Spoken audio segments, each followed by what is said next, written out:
who is Dane Gogoshin, is a doctoral candidate at the University of Helsinki in Finland.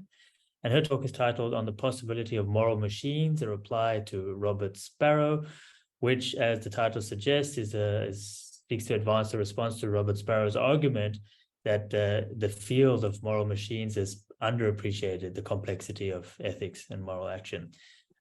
So the floor is yours, Dane. Thank you. Thanks very much. Let me get this started. And this has to be right.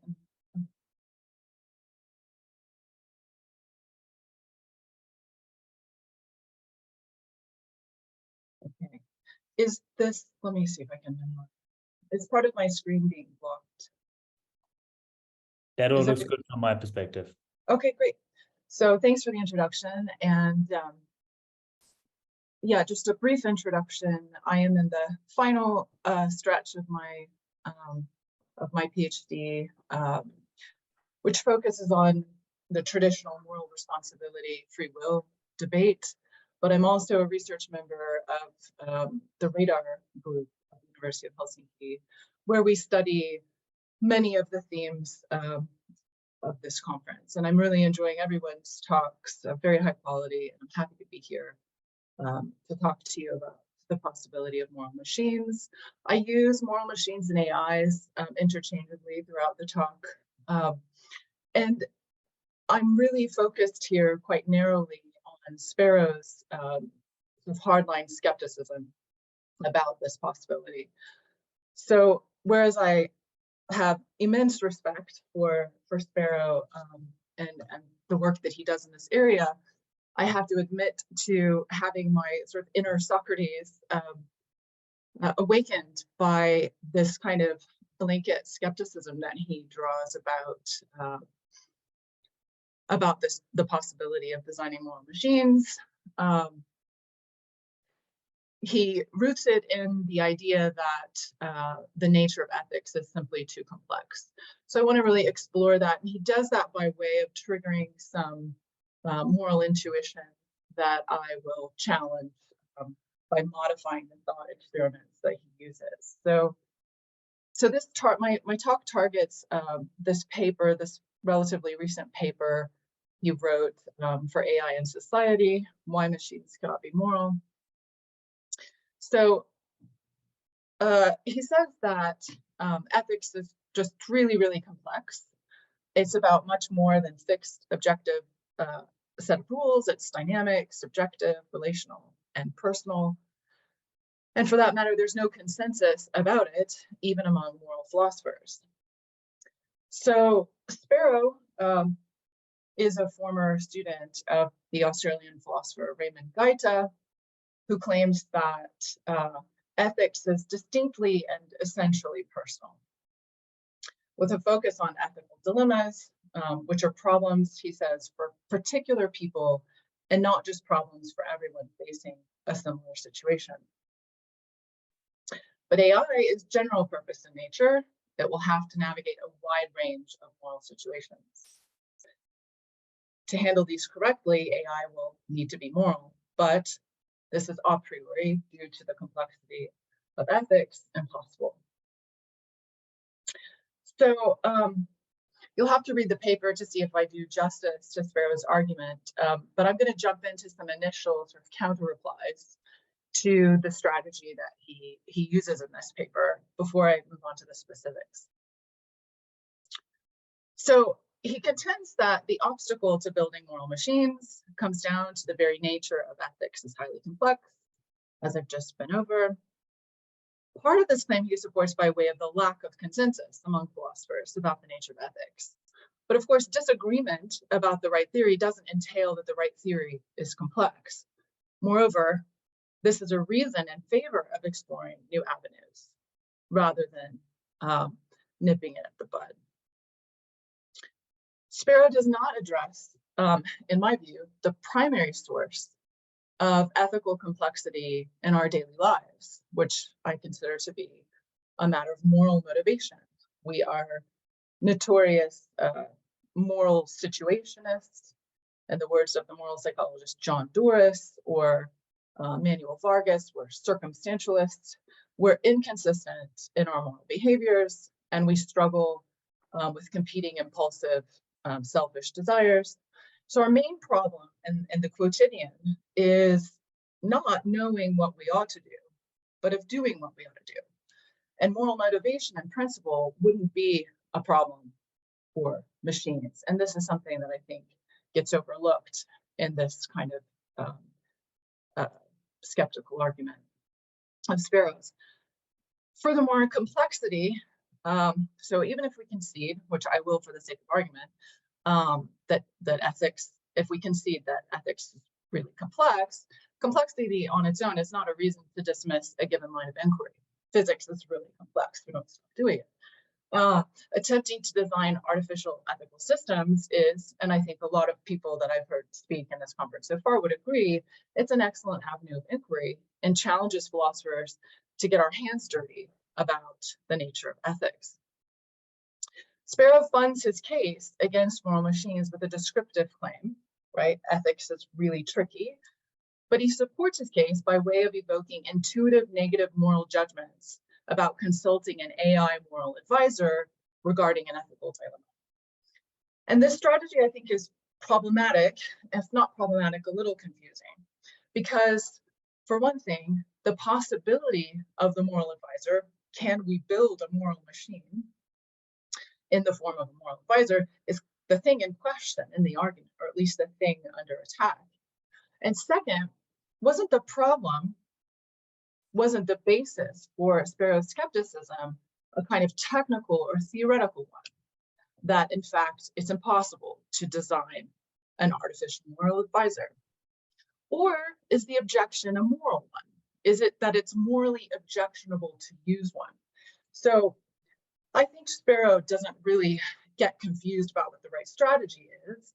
I think that he's tapping into both. He's going to say that if we look at what it would feel like to use an artificial moral advisor in ethical dilemmas, that we're going to find these reprehensible sort of moral feelings arising in us that suggest that it's not really a moral, it's not really a moral AI. Okay, so my goal is not going to be to argue that moral machines are possible. It's a lot more modest. It's to challenge by way of provoking different moral intuitions to the ones that Sparrow provokes with his thought experiment. It's to challenge his skeptical basis while yet conceding that ethics is complex. So I'll offer a modified version of the ethical dilemma AI advisor thought experiment, and thereby attempt to address both strands, suggesting that the concept of a moral machine is not ruled out a priori by complexity and not intuitively morally objectionable. Okay, so ethical dilemmas are particularly interesting because they are situations where we really don't know what the right thing to do is. Sparrow's thought experiment, he calls life support. So take Zach. Zach is comatose on life support after a car accident. He has not left advance directives. Adam, Zach's only child, must decide whether to pursue medical intervention where the best case scenario is reduced quality of life, or to remove Zach from life support and allow his organs to be harvested to save other lives. Sparrow does point out, and I don't know how relevant this is, should be, or would be to Adam, but Zach happens to be a utilitarian moral philosopher. So this last fact could factor into Adam's considerations, but it doesn't mean that the AI that he will consult will include or exclude them, not a priori. So Adam talks to a friend who recommends an AI moral advisor app to make the decision about whether to keep his father on life support. And Sparrow, understandably, thinks it does for him, and he thinks it's kind of a universal, intuitive, emotional objection that this kind of thought experiment provokes for us. And this is because he says that ethical dilemmas are weighty matters that must be taken seriously. They require deep thinking and cannot be offloaded. So the implication here is that Adam's decision to consult an AI app was flippant, and he attempted, furthermore, to offload the responsibility. Here's my response to life support before I present my modified version of it. First, we don't know what to do in ethical dilemmas because what makes an ethical dilemma a dilemma is that there is no simple, clear-cut, right or wrong answer. So I think Sparrow owes it to us to explain why prolonged, deep, tortured thinking is morally required. I mean, before I move on, we can understand that, deliberating with, intense effort and emotion reflects our care and commitment. But it doesn't necessarily have any instrumental value in terms of generating a clear-cut right or wrong answer. But let's suppose, like Gaita suggests, that there are maybe right answers in principle to ethical dilemmas, but they're just really, really complicated. They're relative to specific individuals, their particular dispositions, personal histories, values, and so on. There's still no guarantee that we'll reach that right decision, right? Or even if we do, that we'll be satisfied with it and live on guilt-free. I think that the moral objection that we might feel about Sparrow's case isn't really about moral responsibility. I'm not sure, he doesn't say whether Adam thinks of himself as offloading the responsibility onto the AI app, but I would be surprised if he did. So we can assume that the responsibility stays with Adam one way or the other, just as it would if he were consulting a human moral advisor. Ultimately, the decision is his to agree to and to pass on to the doctors. And Adam might feel guilty either way. In fact, he might feel guiltier for not using all the available resources. So I think that Adam's choice to consult an AI does not automatically entail that he didn't take the decision seriously. Okay, so I offer a modified version of life support that I hope will trigger some different intuitions here. So now suppose that Adam has an AI companion whom he ironically, after watching 2001: Space Odyssey, named Hal. Hal has loads of data on Adam and has analyzed this data thoroughly. One day, Adam faces the need to make an end-of-life decision on his father's behalf. He factors in every bit of relevant information he can think of. He doesn't sleep for days. He seeks out advice from his and his father's closest relations. The deadline approaches, and he remains torn. Hal notices Adam's emotionally fraught state and offers his consulting services. Adam accepts. Hal has a record of identifying, just some relevant background information here. Hal has a record of identifying with 100% accuracy the moral choices Adam favors. He has more information about Adam's preferences and personal history than anyone, including Adam's own relatives. Finally, moral responsibility, as I suggested before, stays with Adam. He will always wonder whether he made the right choice, but he feels confident at least that he has exhausted all available resources. Okay, so I want to ask what Hal's role in modified life support says about the possibility of moral machines. First, it counters, I hope, Sparrow's strategy of triggering intuitive moral objection, at least regarding the issue of flippancy. It doesn't seem that Adam, in my modified example, was in any way not taking the situation seriously. And perhaps also it takes the sting out of the complexity related pessimism. Hal doesn't appear to be that far-fetched. Second, it shows us that we might find value in an AI's advice about morally weighty matters, though this on its own doesn't tell us whether Hal is a moral agent, right? So a moral advisor isn't necessarily a moral agent, although it may still qualify as some kind of machine. So I think that that's why Sparrow focuses on the idea of a moral advisor, because even if we wouldn't attribute it all the features, rights, and duties of full-blown moral agent, could still be considered a moral machine. So what makes the good moral advisor? Sparrow says it's the moral advisor's moral standing. Well, what's moral standing? Moral standing derives from, presumably, shared values, which are manifest in one's personal history. So whether we've lived in accordance consistently with our values, for instance. So the advisee trusts and is thus influenceable by the advice given by an advisor with moral standing. So then we have to ask, could or should Hal have moral standing in Adam's eyes?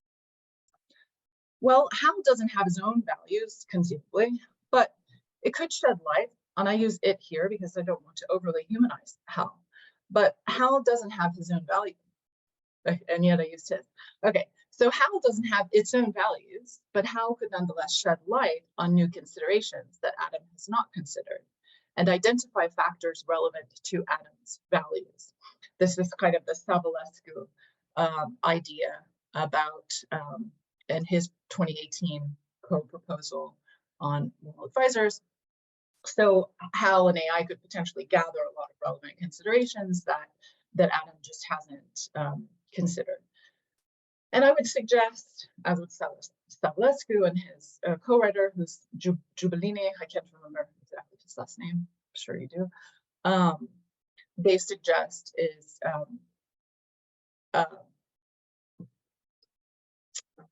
so this is the kind of big upshot their artificial moral advisor has, is that it can consider so much more than we can.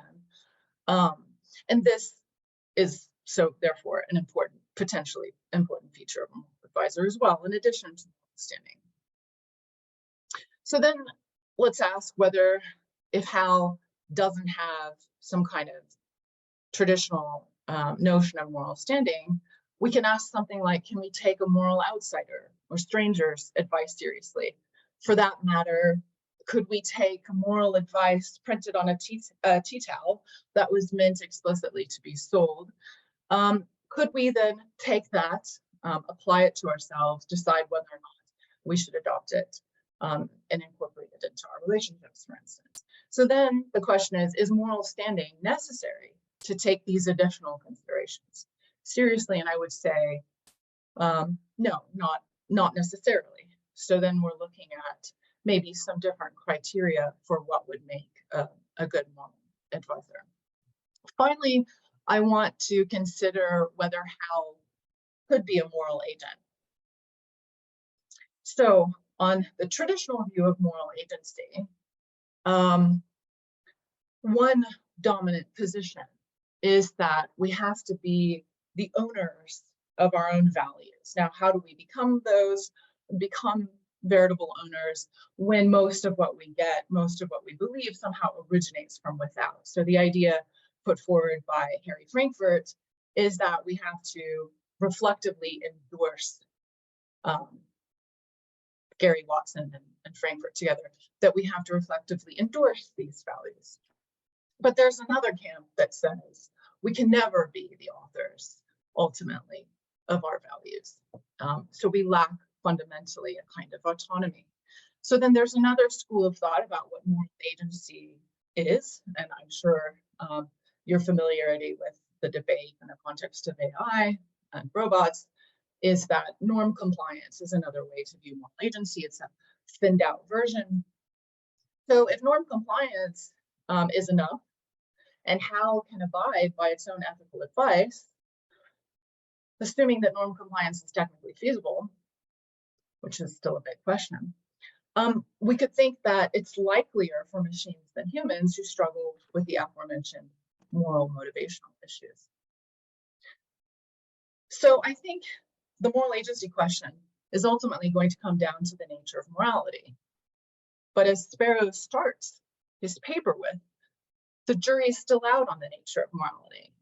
And so I don't think we're warranted in drawing the strong skeptical conclusion that Sparrow has drawn. And I want to embrace a kind of tentative optimism about the possibility that we can, in fact, build moral machines. So I will close there, and thank you for your time and attention. Here's my email address if you have any follow-up questions.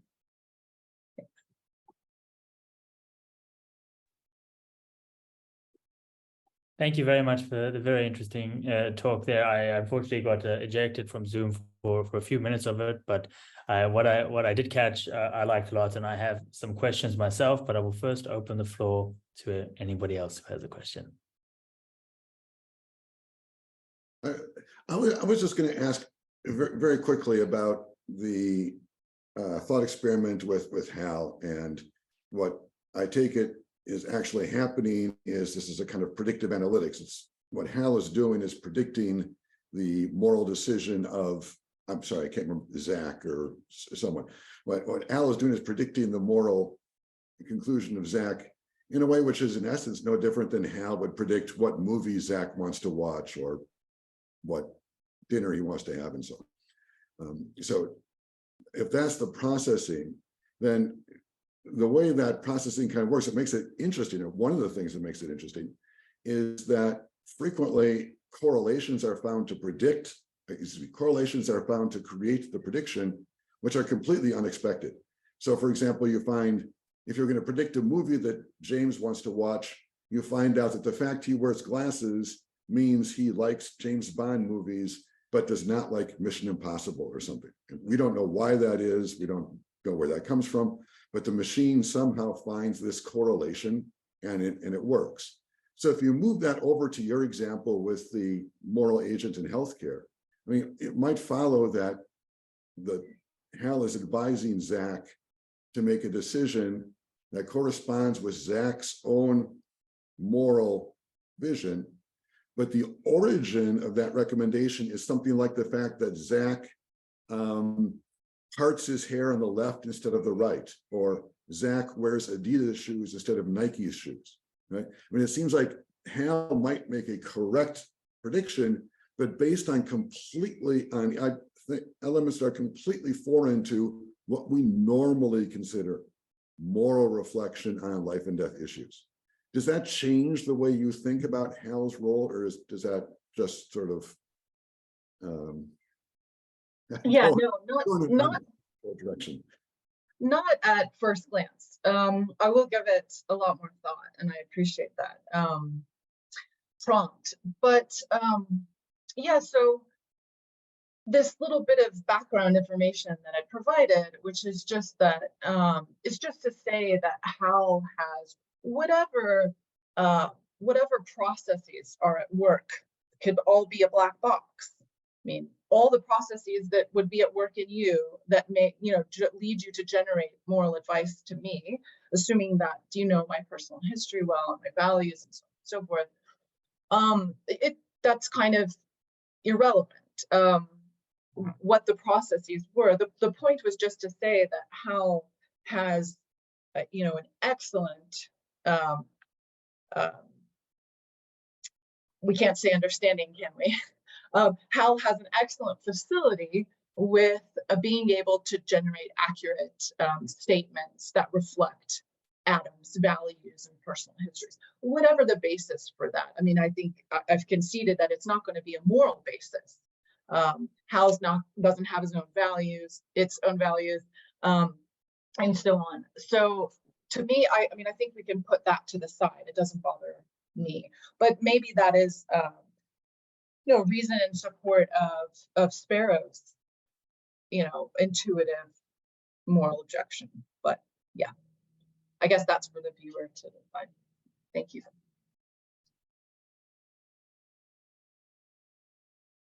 So my question is thinking about trying to articulate a little bit more about what makes moral reasoning or moral theorizing complex. And I guess some of what, reading beyond Sparrow here, but some of what's involved in that is that a lot of it is also not, so of course there's this existing tension between moral theories, and of course we can say we don't agree about this between different camps in the moral debate and amongst philosophers. But also a part of this is that maybe some of it is just something we can't agree on because of the way morality works in actuality, the way we act on moral intuition, the way we reason. And morally is not always rational reasoning. So it's something that's hard to defend or justify in academic work. So there's, of course, this idea of one thought to many, right, by Bernard Williams and also expanded by Susan Wolf, which gets to this idea that moral reasoning is not the same as rational reasoning. It's not about detailing all of the possible solutions and making a weighted decision, that we often act on moral intuition. And perhaps we could make the argument that AI is just not able to do this complex thing. This moral intuition, which is this complex, lived, habituated phenomenon, is something that it doesn't have. And so it means it will not be able to have this intuitive response. It will always be guilty of this one thought too many kind of criticism.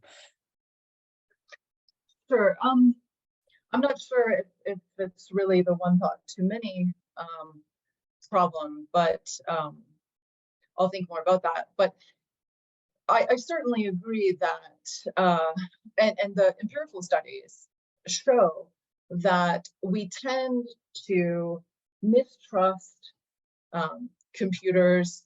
That's the term used in the article I'm thinking of by David Sparrow, a psychologist at Cornell.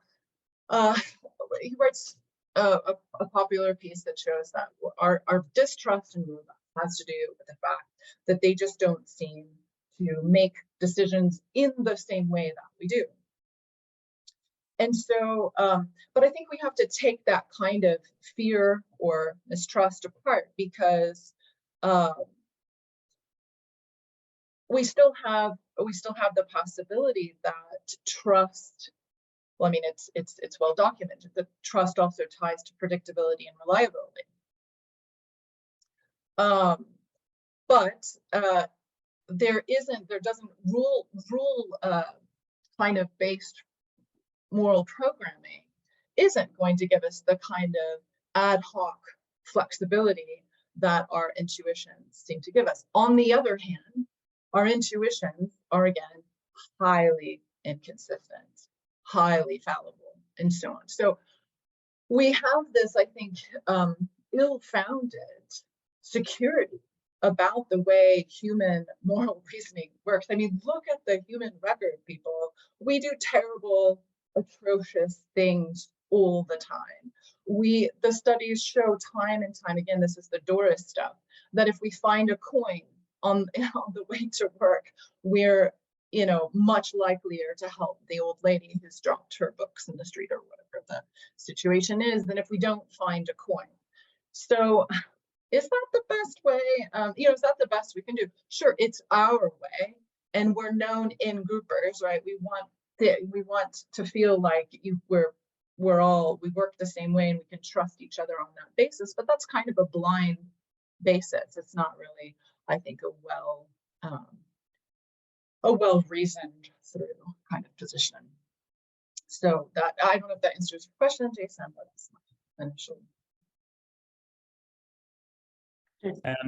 Yeah, I will have a follow-up after Katja. Katja, please. I just have a short question about the moral machine experiment by MIT. So was that a waste of time? Sorry, would you say that again? The moral machine experiment developed by MIT, was that a waste of time? Do you think that my position entails that it is?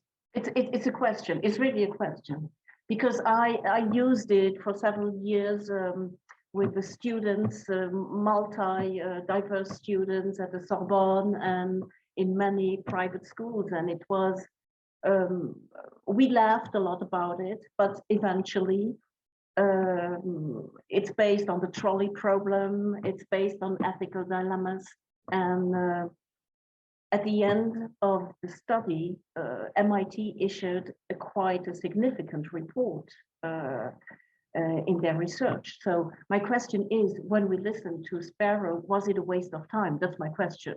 What do you think? Yeah, I mean, I think Sparrow would say maybe, especially after this paper, I would say definitely not.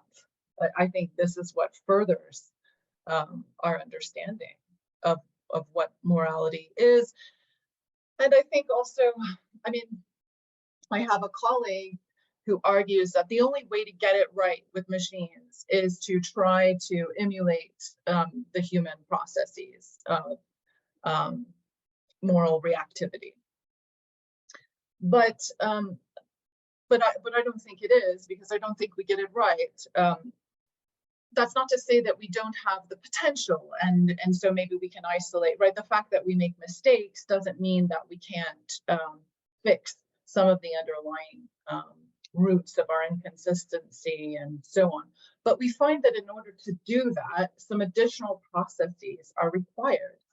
And so I think it's a very open-ended thing, and I think it needs to be open-ended. That was kind of my hope today, was to just reopen the avenue and say, no, we shouldn't close it off. I think it's premature. I think it's unwarranted. But, yeah, thanks for the question. Okay, thank you. And with that, I actually have to pay attention to the time. We're actually out of the time for this session, and I will have to get my question to you another time. Thank you very much to our 4 speakers today. This was excellent topics and excellent discussion, and I enjoyed it very much. And I look forward to encountering you all again at another stage. All the best, and I enjoy the rest of the conference.